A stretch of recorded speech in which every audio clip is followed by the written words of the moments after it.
I'm going to show you a quick way to do a vent. Now, keep in mind, this isn't quick, but I'm going to be quick, so mine's going to look pretty crappy. Step one, you've opened this car. Now you're going to duplicate your background. Once you duplicate it, now we're going to create a new layer. And on that new layer, we're going to create a shape for the vent. Now this is where you want to do a pretty decent job. So you can use your lasso, you can use your polygonal lasso, but you want to create a vent. So I'm going to zoom in a little bit and I'm going to create my vent. And I'm going to go from here back to here, here. I want it to curve a little bit. So I'm holding down my Alt key. And now I can go back up and create my polygonal lasso. This is the point where you do want to zoom in. You do want to make sure that your vent is straight. Mine's pretty crooked. I've got some things that I need to fix in there. So fix it now. It's going to be easier to do now. I want to subtract out these one little pixel right there. And I want to add in, I'm going to go back to my regular lasso now. I want to add in that one little, whoops, I'm moving it. I don't want to move it. I want to add it in. I need to get inside of it with my lasso tool. Okay. Sorry.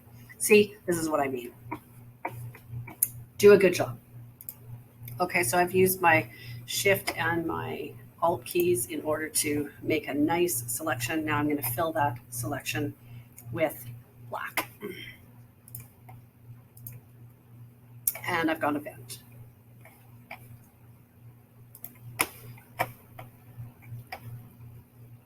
With that vent still selected, make a new layer. And now we're going to zoom in and get rid of part of that selection. So again, I'm going to use my polygonal lasso tool for most of this. I'm going to leave basically 1 pixel wide all the way through. So I'm going to subtract out like this.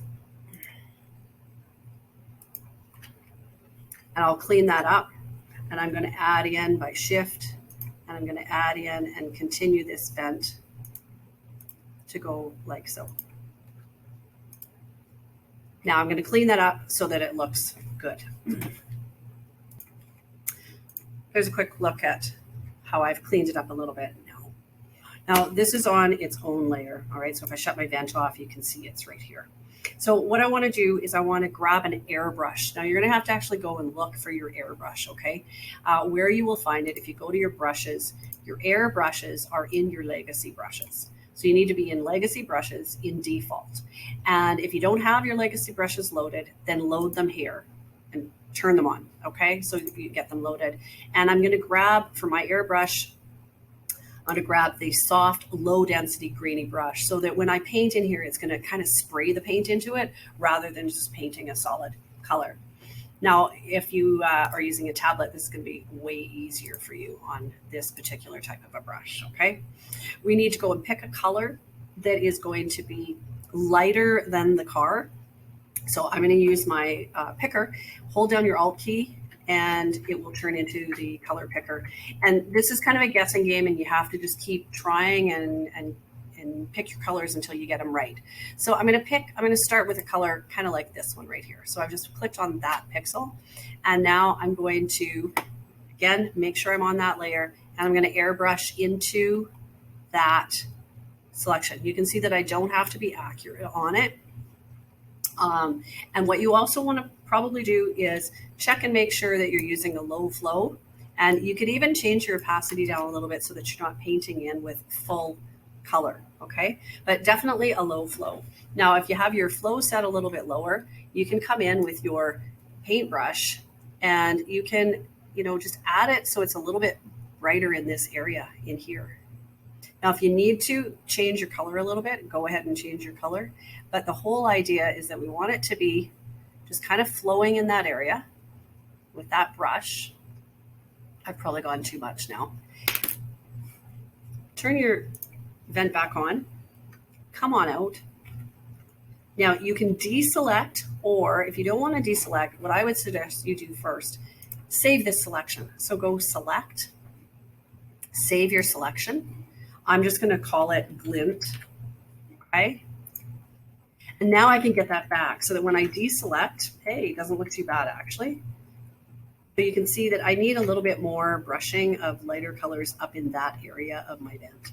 But now I can get my selection back. So if I say select and go to load selection, I can load my channel that I called glint. So I can do some more painting in that area up on top there. I want that to be a little bit brighter. And maybe I need to get a little bit brighter of a color. So I'm just going to go a tiny bit brighter like this to get into this area so that I get more glint on the corner. Maybe I'll just put a little bit through there.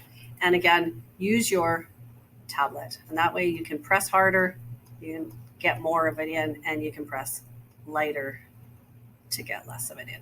Okay, so there I have it. Again, I'm going to deselect. I'm going to zoom back out.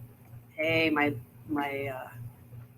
glint on the side of my vent is looking pretty good. Probably time for you to save. So now for the shadow. I'm going to make a new layer again. So this is my shadow layer.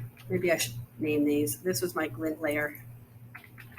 And this was actually my fill layer, just so we can kind of figure out which is which. So on my shadow layer now, which apparently I can't spell. There we go. On my shadow layer, zoom in again on that.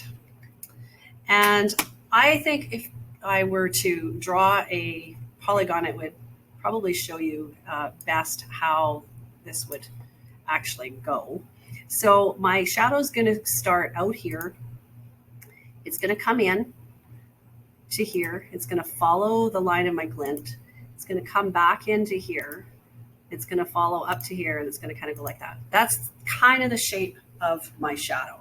So let's show you what that would look like if I paint that in with black right now and using a brush. I could probably use that same airbrush actually. I'm going to flow it in at my 48% that I'm on. I'm going to use my pen to do that, and I'm going to take and I'm just going to flow this in, okay? I'm flowing in my shadow. Now the idea is that in this area, you want your shadow to be a little blacker, not pure black. This is way too dark. I definitely should have had some opacity on there for that, because if you notice, when I zoom out of this, that looks horrible, right? Horrible. But I could have painted that with a lower opacity brush, and that would have helped. Or I, at this point, probably could even just try and change my opacity on my layer. Now, the thing is with the opacity on the layer, the whole layer is changing. So it's not going to be the best for it. But there's the idea. You can kind of see that. I need to get a little bit more black over top of this piece of the car, though, that's in there. So the shadow part is looking pretty good in there. I'm just going to make another layer. And I'm just going to paint over top of that piece of it. This time I'm going to use a lower opacity. So I'll start somewhere around in there. And again, I'm just going to, oops, not paint on top of the car. I'm just going to paint with my brush about that big. I'm just going to paint in over here just to kind of get rid of that a little bit. So it's not really there. And I can come out. Looking not bad, hey? So you can see how it takes a little bit of work. I've got a little pixel in there I need to get rid of. It takes a little bit of work. You can paint, you can mask, you can change your opacity on it just so that you're making a really nice vent. That's it. That's my tutorial for you guys. Have fun. Or maybe I should say, I hope you had fun, because you've probably followed along with this and now you're at the end of the video.